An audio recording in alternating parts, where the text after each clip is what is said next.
أشهد أن محمدا رسول الله.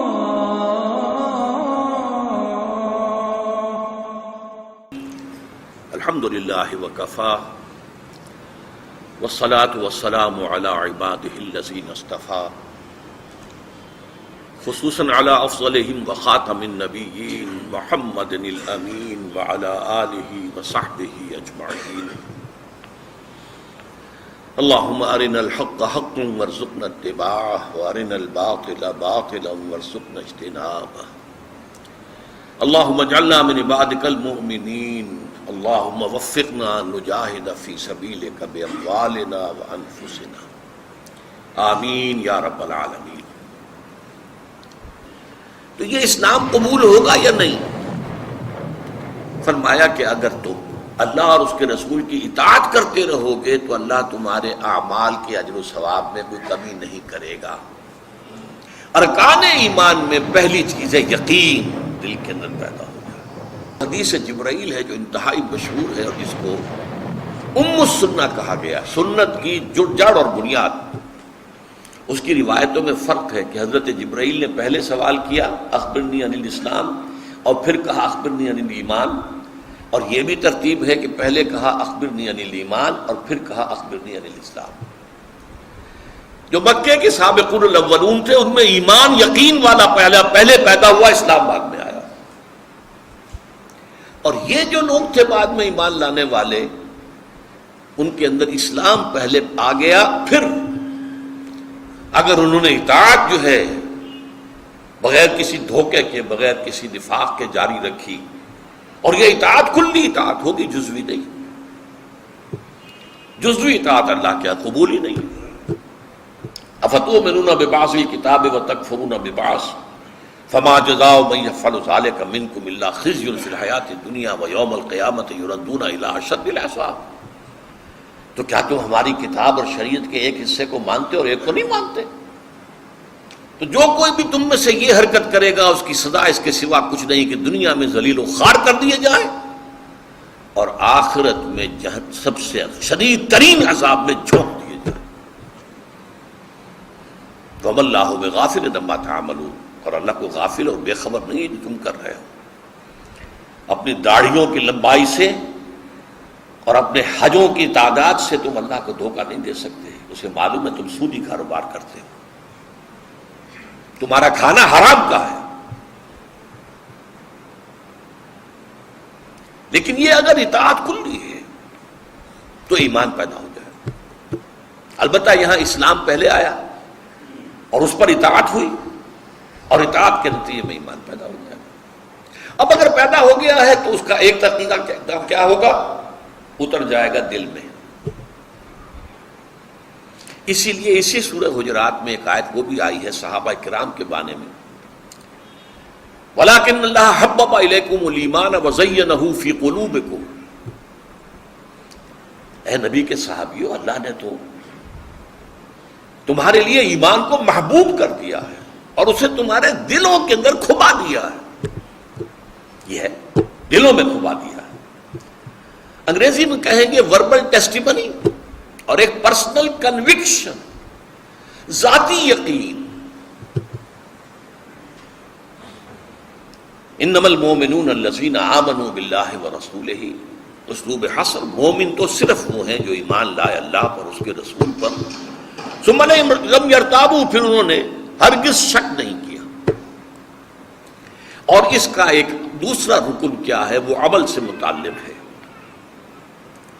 جیسے اسلام کا پہلا رکن ایمان کی وربل اٹیسٹیشن ہے، شہادت اللہ کے اور اللہ کے رسول کی، اور بقیہ 4 اعمال ہیں، نماز، روزہ، زکوٰۃ، حج. یہاں پر بھی ایمان کا رکن اول یقین قلبی، اور رکن ثانی عمل میں جہاد فی سبیل اللہ، وجاہدوا فی سبیل اللہ باموالہم وانفسہم، وجاہدوا باموالہم وانفسہم فی سبیل اللہ. اور جہاد کیا انہوں نے اپنے مالوں اور جانوں کے ساتھ اللہ کی راہ میں. اور اس پر پھر حصر پر ختم ہو رہی ہے آیت یعنی جیسے ہم کہتے ہیں نا بریکٹ شروع اور بریکٹ بند، بریکٹ کے اندر اب ساری اقدار آ گئی ہیں، تو بریکٹ شروع بھی ہوئی ہے حسر سے، انما المؤمنون، مومن تو صرف ہو گئے، اور بریکٹ بند ہو رہی ہے پھر اسلوب حسر سے، اولئک هم الصادقون، صرف یہ لوگ سچے ہیں۔ کس چیز میں سچے ہیں؟ سچا ہونا ایک بڑا وسیع مفہوم کا حامل لفظ ہے۔ آپ فارسی میں کہتے ہیں راست گو، راست باز، راست رو، سیدھی راہ پہ چلنے والا، صحیح سچا عمل کرنے والا، صحیح بات سچی بات کہنے والا۔ صداقت صرف زبان سے نہیں ہے، صداقت پورے وجود سے ہوتی ہے۔ اسی لیے نبوت کے بعد سب سے اونچا مرتبہ کیا ہے؟ صدیق۔ صدق اس کی پوری شخصیت کے اندر رچ بس جاتا ہے۔ نبوت کے بعد صدیق، پھر شہداء، پھر صالحین۔ فاولئک مع الذین انعم اللہ علیہم من النبیین والصدیقین والشہداء والصالحین وحسن اولئک رفیقا۔ جہاد دوسرا رکن ہے۔ جہاد ہے تو ایمان ہے، اور جہاد نہیں ہے تو ایمان نہیں ہے۔ میں بہت کیٹیگوریکل باتیں کر رہا ہوں، ورنہ بات سمجھ میں نہیں آئے گی۔ اب دیکھیے اس وقت کے حالات کا جائزہ لیجیے۔ مسلمان 1.25 ارب 1.5 ارب کے درمیان ہے، 125 کروڑ یا 150 کروڑ کے درمیان مسلمان دنیا۔ مسلمان تو ہے، کیا مومن بھی ہیں؟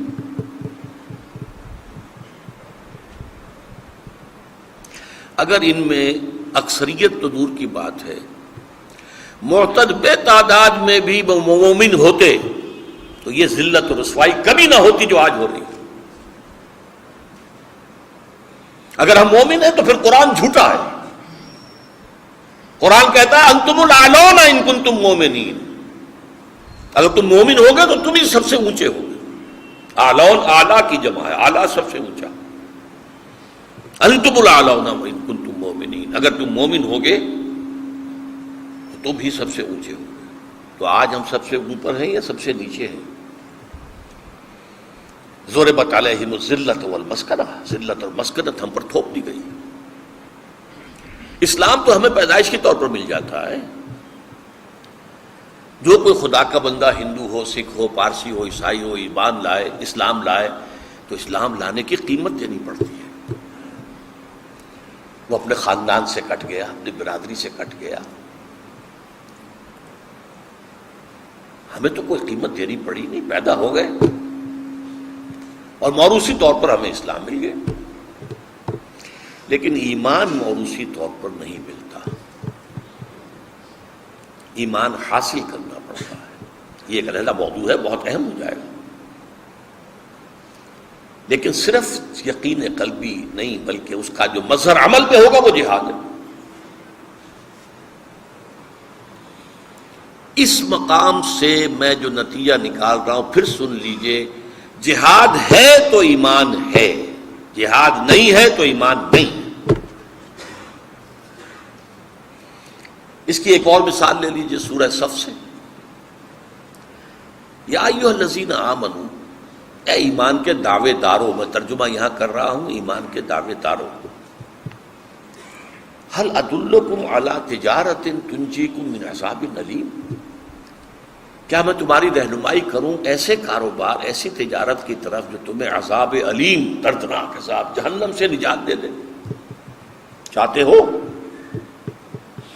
تو سن لو، تؤمنون باللہ ورسولہ، ایمان رکھو یا ایمان لاؤ اللہ پر اور اس کے رسول پر، وَتُجَاهِدُونَ فِي سَبِيلِ اللَّهِ بِأَمْوَالِكُمْ وَأَنفُسِكُمْ، اور جہاد کرو اللہ کی راہ میں اپنے اموال اور اپنی جانوں کے ساتھ۔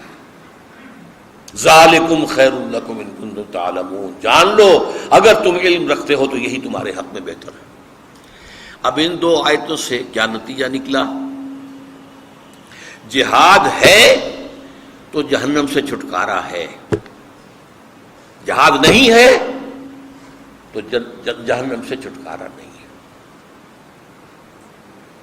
یہ محکمات ہیں، محکمات، قرآن کے محکمات۔ جہاد کا لفظ بنا ہے جہد سے، جہد کوشش، فارسی میں کیا کہتے ہیں؟ کوشش، انگریزی میں to strive for something, strive. اور جہاد یہ دو طرفہ عمل ہے، to struggle against something, اسے کہیں گے کشاکش، جیسے ٹگ آف وار جو ہوا کرتا تھا، رسہ کشی، اس رسے کو ادھر سے ایک ٹیم کھینچ رہی ہے، ادھر سے ایک ٹیم کھینچ رہی ہے، کشاکش۔ تو جوہد سے جہاد بنا، سمجھ گیا اس بات کو؟ جہاد کا ترجمہ کشاکش فارسی میں، جبکہ جوہد کوشش۔ انگریزی جوہد کے معنی، جوہد کے لیے لفظ to strive for something, to strive for something, اور جہاد to struggle against something. اس کی ایک مثال اور لے لیجیے، قتل اور قتال۔ قتل یک طرفہ عمل ہے، آپ جا رہے تھے، کسی نے شوٹ کر دیا، آپ کے سان گمان میں بھی نہیں تھا کہ میرے ساتھ کیا ہونے والا، یہ قتل ہے۔ قتال کیا ہے؟ آمنے سامنے آ گئے، یہ اس کو قتل کرنا چاہتے، وہ ان کو قتل کرنا چاہتے، یہ قتال ہو گیا، جنگ۔ قتل یک طرفہ عمل ہے جوہد کی طرح، اور قتال مقابلے میں آ کر ایک دوسرے کو قتل کرنے کی کوشش۔ یہ اگر بات سمجھ میں آ گئی تو اب ذرا باتیں کچھ علمی نوعیت کی ہیں، ذرا غور کیجیے گا۔ جہاد زندگی کی سب سے بڑی حقیقت ہے۔ ہر لیونگ بینگ جو ہے، لیونگ بینگ، وہ جہاد کر رہا ہے۔ جہاد کاہے کے لیے؟ رزق کے حصول میں مقابلہ چل رہا ہے، جس کو کہتے ہیں انگریزی میں اسٹرگل فار ایگزسٹنس۔ وجود کے لیے کوشش ضروری ہے، اور کوشش میں مقابلہ ہوتا ہے۔ فلاں ایک جو ہے اسامی خالی ہے، آپ بھی چاہتے ہیں، کوئی اور بھی چاہتا ہے، وہ بھی کوئی سفارش لا رہا ہے، آپ اس سے بڑی سفارش لائیں گے، یہ جہاد ہو رہا ہے نا۔ اس کا نام ہے اسٹرگل فار ایگزسٹنس۔ اسٹرگل میں نے کہا تھا، انگریزی میں جہاد اسٹرگل۔ تو اسٹرگل فار ایگزسٹنس، یہ ہر لیونگ کریچر جو ہے اس کے لیے ایک لائف کا ایک فینومینن ہے۔ اب انسانی سطح پر آئیے، ایک جہاد وہ ہے جو تمام انسان کریں گے، اپنے حقوق کو حاصل کرنے کے لیے جہاد۔ کسی نے آپ کو آ کے غلام بنا لیا ہے، اس سے آزادی حاصل کرنے کے لیے جہاد کرنا پڑے گا۔ آپ اس کے خلاف جد و جہد کریں گے، اس سے ٹکرائیں گے، تبھی تو وہ آپ کو آزاد ہونے دے گا۔ اس کو کیا کہتے ہیں؟ جہاد حریت۔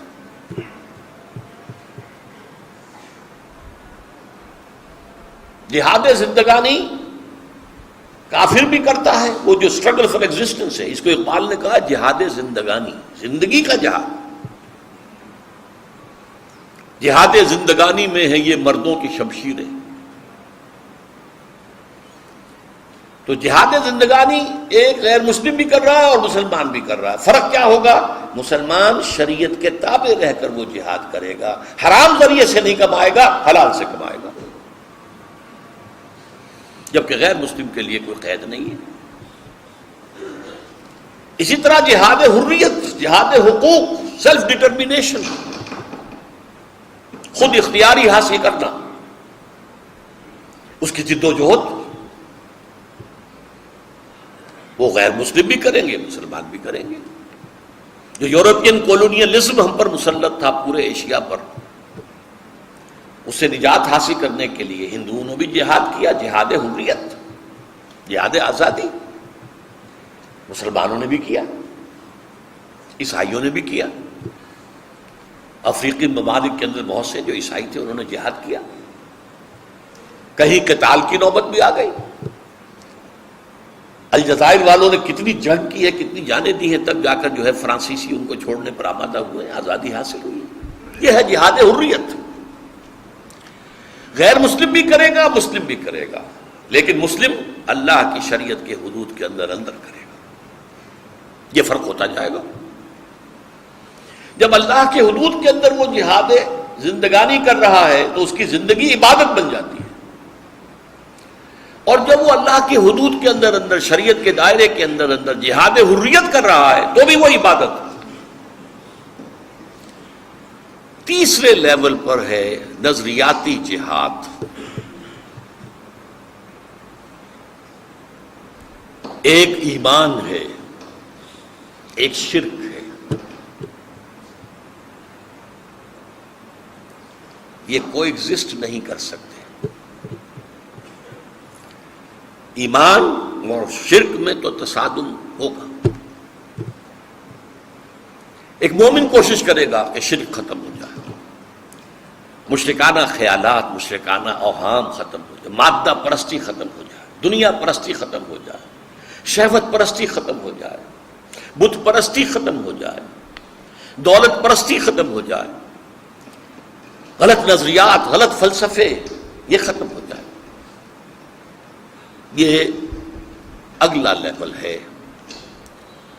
جیسے کہ کمیونسٹ کوشش کرتا تھا کہ مارکسزم پھیلے پھیلے پھیلے پھیلے تھا، اس لیے کہہ رہا ہوں کہ اب وہ ایک ماضی کا فینومینن بن گیا ہے. ویسے کہیں کہیں دنیا میں آج بھی موجود ہے، کیوبا میں آج بھی ہے، کچھ تھوڑی سی رمق اس کی ابھی چین میں بھی ہے، لیکن اصل میں جو اس کی جنم بھومی تھی رشیا اور یو ایس ایس آر کو تو مر چکے، ختم ہو گئے. تو یہ ہے نظریاتی جہاد.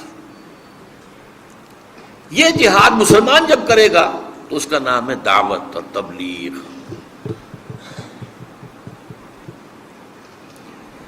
لیکن اس سے پہلے اللہ کا بندہ بننے کے لیے جو جہاد کرنا پڑے گا وہ نفس کے خلاف کرنا پڑے گا. ان النفس لامارۃ بالسوء.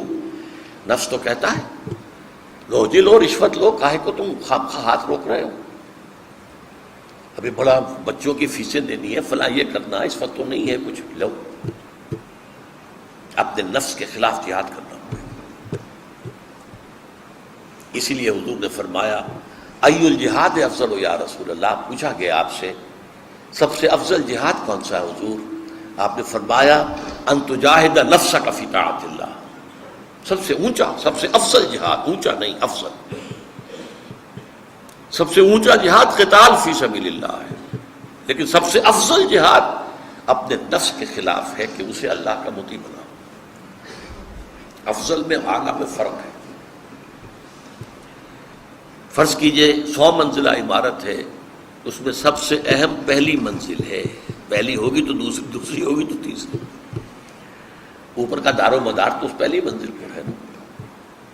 سب سے اونچی 100ویں منزل ہوگی.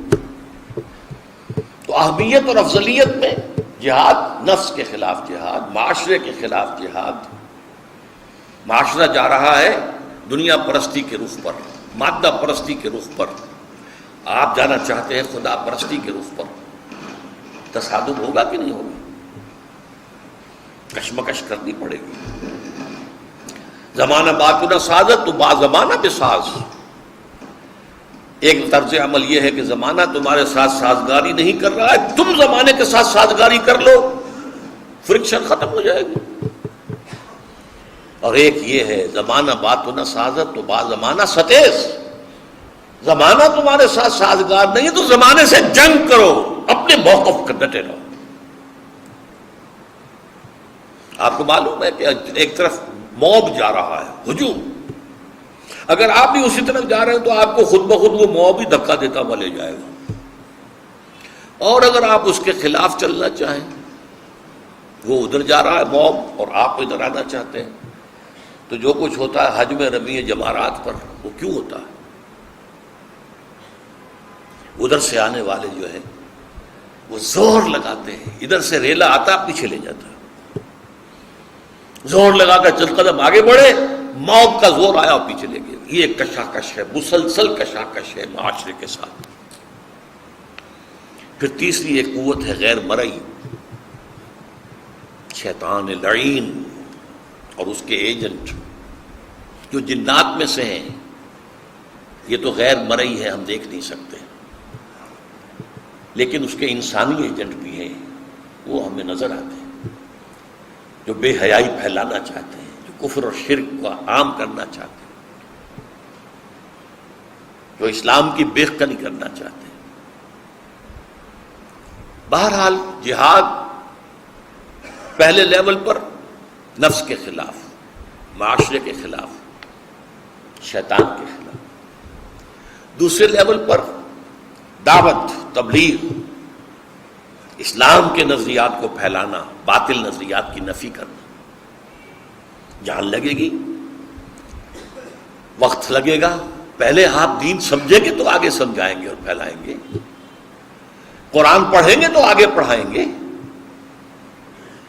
لہذا اس میں وقت بھی لگے گا، محنت بھی، صلاحیت بھی، قوت بھی، ٹائم بھی، سب کچھ ہوگا۔ آخری جہاد جو ہے وہ نظام کا جہاد ہے، یہ سب سے اونچا جہاد۔ ایک نظام بادشاہی، ایک نظام جمہوری۔ اب جمہوری قوتیں زور لگا رہی ہیں کہ بادشاہی نظام ختم ہو جائے اور جمہوری نظام آ جائے، لیکن کیا آسانی سے آ جائے گا؟ یہ نظام کی کشاکش ہے، اس میں بھی غیر مسلم بھی ہیں، مسلم بھی ہیں۔ بادشاہ ایران جو بھاگا ہے تو اس وقت جب کہ 20,000 سے لے کر 30,000 تک ایرانیوں نے جانیں دے دی، تب بھاگا ہے۔ یہ نظام، حالانکہ وہ بھی شیعہ تھا، باقی نظام سب شیعہ تھے، مذہبی تو نہیں تھا کوئی اختلاف، نظام کا اختلاف تھا، بادشاہی نظام نہیں چاہیے۔ زار کی فوجوں کے خلاف بولشویکس جو کھڑے ہوئے، قربانیاں دی ہزاروں نے، وہ شہنشاہیت کے خلاف، اور کمیونسٹ نظام قائم کیا۔ یہ ہے نظام کا ٹکراؤ۔ کمیونزم کا نظام بخلاف سرمایہ داری، جمہوریت کا نظام بخلاف بادشاہی اور شہنشاہیت، اسلام کا نظام بخلاف کفر، طاغوت۔ یہ قائم کرنے کی جدوجہد، یہ جہاد کی سب سے اونچی منزل ہے، اس لیے کہ اس میں جان دینے کا مرحلہ بھی آتا ہے۔ نفس جہاد میں آپ کا جان تو نہیں جائے گی نا، معاشرے سے جہاد میں بھی بس یہ ہے کہ آپ نکو بن جائیں گے، آپ کو دقیانوسی کہا جائے گا، دوسرے لوگ روشن خیال اپنے آپ کو کہیں گے، بس یہی ہوگا۔ شیطان سے بھی جنگ میں جان نہیں جاتی، دعوت و تبلیغ میں بھی جان جانے کا اندیشہ نہیں ہے۔ نظام بدلنے میں جانیں دینی پڑیں گی، تب نظام بدلے گا۔ اسلام کا نظام آیا اور شرک کا نظام ختم ہوا، صحابہ کرام نے سینکڑوں کی تعداد میں جانیں دی ہیں، تب ہوا۔ یہ جہاد کی، قتال فی سبیل اللہ جہاد کی بلند ترین منزل ہے۔ اب یہاں جہاد قتال میں بدل گیا ہے۔ قتال تو جہاد ہے، جہاد ہی پر تو ہے۔ سب سے پہلی منزل تو نفس کے خلاف جہاد تھا کہ نہیں؟ تو یہ جو ہے قتال فی سبیل اللہ اس کے بعد آئے۔ سب سے اونچی منزل جہاد کی قتال فی سبیل اللہ۔ یہی وجہ ہے سورہ صف میں دیکھیے جہاد اور قتال فی سبیل اللہ کے موضوع پر قرآن مجید کی جامع ترین سورت سورہ صف ہے۔ اس کی 2 آیتیں میں آپ کو سنا چکا ہوں۔ یا ایھا الذین آمنوا هل ادلکم علی تجارۃ تنجیکم من عذاب الیم تؤمنون باللہ ورسولہ وتجاہدون فی سبیل اللہ باموالکم وانفسکم۔ یہ جہاد فی سبیل اللہ آیت نمبر 4 میں آیا ہے، ان اللہ یحب الذین یقاتلون فی سبیل اللہ فی سبیلہ کانہم بنیان مرصوص۔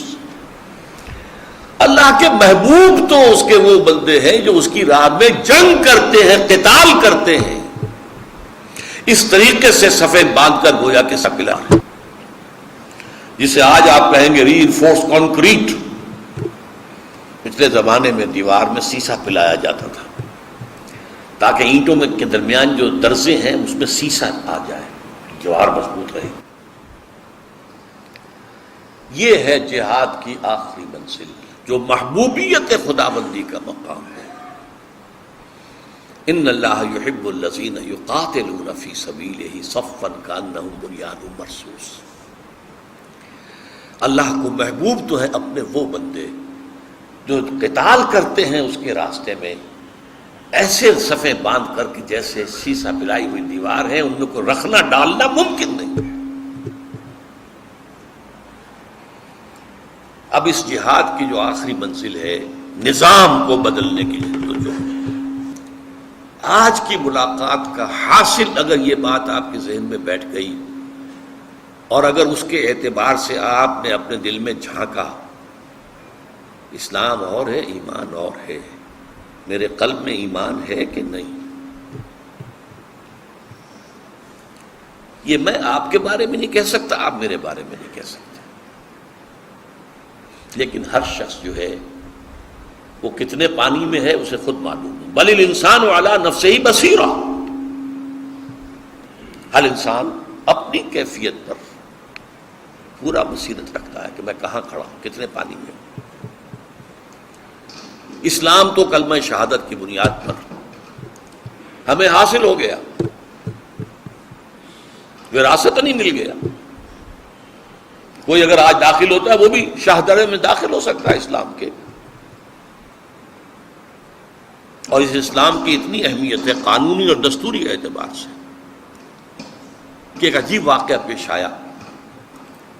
حضرت اسامہ حضور کو بہت عزیز تھے، بہت پیارے تھے، اس لیے کہ حضرت زید جو ان کے والد تھے انہیں حضور نے منہ بولا بیٹا بنائے رکھا تھا۔ وہ تو جب سورہ احزاب کی آیات نازل ہوئی تو زید بن محمد سے زید بن حارثہ رہ گئے دوبارہ، صلی اللہ علیہ وسلم ورضی اللہ عنہ۔ ان کا یہ واقعہ پیش آیا کہ ایک جنگ میں ایک مشرک سے، کافر سے ان کی دو بدو مقابلہ ہوا۔ جب وہ کافر زیر ہو گیا بالکل اور اس کی بس ہو گئی جسے ہم کہتے ہیں، تو اس نے کہہ دیا اشہد ان لا الہ الا اللہ واشہد ان محمد رسول اللہ۔ حضرت اسامہ نے گمان کیا کہ یہ صرف دھوکہ دینے کے لیے، جان بچانے کے لیے اس وقت کہہ رہا ہے، تلوار نہیں روکی، گردن اڑا دی۔ دل میں کچھ رہا کہ یہ میں نے ٹھیک کیا یا نہیں کیا۔ خود جا کر حضور سے کہا ہے یا کسی اور نے اطلاع پہنچائی اور حضور نے طلب فرمایا، اسامہ یہ کیا کیا؟ کلمہ شہادت کے ہوتے ہوئے تمہاری تلوار چل گئی۔ جب یہ کلمہ شہادت تمہارے خلاف استغاثہ دے کر آئے گا قیامت کے دن تو کیا کرو گے؟ حضرت اسامہ نے عرض کیا کہ حضور اس نے جان بچانے کے لیے، آپ نے فرمایا اللہ شقق کا قلبہ، اس کا دل چیر کے دیکھ لیتے بھائی۔ تو اسلام بھی اتنی بڑی شے ہے، اس کو معمولی نہ سمجھیے جو اللہ نے ہمیں دے دی ہے۔ ہمارا معاشرہ اسی کی بنیاد پر قائم ہے، ہم ایک دوسرے کو مسلمان سمجھ کر ایک دوسرے سے معاملہ کرتے ہیں۔ آپ اپنی بیٹی کا نکاح جو ہے کسی مسلمان ہی سے کر سکتے ہیں۔ ہمارے ہاں کم سے کم یہ کہ اور کچھ نہیں ہے، جمہوری ملک ہے، کچھ اور ہے، سیکولر ہے، لیکن لکھ دیتے ہیں صدر جو ہے وہ لازماً مسلمان ہوگا یا لازماً عیسائی ہوگا۔ یہ ہوتا تو قانونی مسئلہ، یہ کون مسلم ہے کون نہیں ہے یہ قانونی مسئلہ، لیکن ایمان کا معاملہ اس دنیا سے کم ہے۔ اگر اللہ تعالیٰ اسلام بھی دے دے، آمنت باللہ کما ہوا باسمائہ و صفاتہ، میں ایمان لایا اللہ پر جیسے کہ وہ اپنے ناموں اور اپنی صفات سے ظاہر ہے، وقبلت جمیع احکامہ، اور میں نے قبول کر لیا اس کے تمام احکام، اقرار باللسان و تصدیق بالقلب۔ یہ دونوں شرطیں میں پوری کر رہا ہوں کہ میرے دل میں بھی یہ ایمان ہے، تصدیق ہے، اور میری زبان پر بھی یہ اقرار ہے۔ لیکن اصل شے جس کی ہمیں فکر کرنی چاہیے، اگر آخرت کی فلاح درکار ہے، اگر جنت میں داخلہ مطلوب ہے، اگر جہنم سے چھٹکارا چاہیے تو ایمان کی فکر کریں، اور پھر یہ کہ وہ جہاد کی فکر کریں۔ لیکن جہاد صرف قتال کو نہیں کہتے، یہ ایک غلط فہمی ہے جو پیدا ہو چکی ہے۔ جہاد کشمکش، کشاکش، مقابلہ، پہلے نفس سے مقابلہ کرنا پڑے گا اللہ کی اطاعت کرنے کے لیے، رسول کی اطاعت کرنے کے لیے۔ ایمان مجھے روکے ہے تو کھینچے ہے مجھے کفر، کعبہ میرے پیچھے ہے، کلیسا میرے آگے، آدمی اسی کشاکش کے اندر ہے۔ روشن خیالی آج کھینچ رہی ہے آپ کو، عالمی قوت کھینچ رہی ہے، آپ کی حکومت کھینچ رہی ہے۔ چھوڑو ان قیاموں سے خیالات کو۔ یہ کیا ہے پردہ وردہ، یہ کیا ہے عصمت و عفت؟ پروسٹیٹیوٹس کو، سیکس ورکرز کو، وہ بھی محنتی ہیں، محنت کرتی ہیں، سیکس ورکرز، اور یہ یونائٹڈ نیشن اسمبلی کے تحت ہو رہا ہے۔